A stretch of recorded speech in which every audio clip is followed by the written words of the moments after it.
तुला सकाळी सांगेल ते कांदा भरून ठेवायला. काही बसली नव्हती मी, मग काय करत होती? कामच करत होती. सगळी कामाचीच आहे सा. किती कपडे धुतली तर भांडते ना दिसलं तुम्हाला.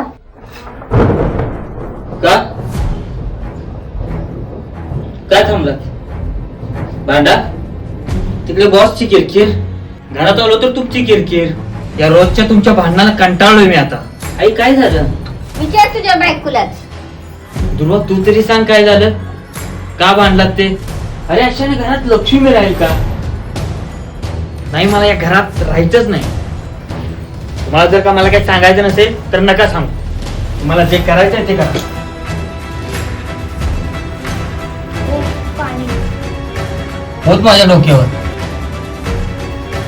आत्ताच्या आत्ता जर का तुम्ही दोघी व्यवस्थित नाही झालात तर मी 1 मिनिट सुद्धा या घरामध्ये थांबणार नाही. बोला, म्हणजे तुम्ही ऐकणार नाहीत सर. आत्या माझंच चुकलं, सॉरी यार. मी तुमचं ऐकायला पाहिजे होतं. नाही ग, उगाचच मी रागवली तुझ्यावरती. गुणाची ग माझी सून. विचारलं तुमच्यासाठी. अरे जा, ठेव जा पटकन. पांडुरंगा.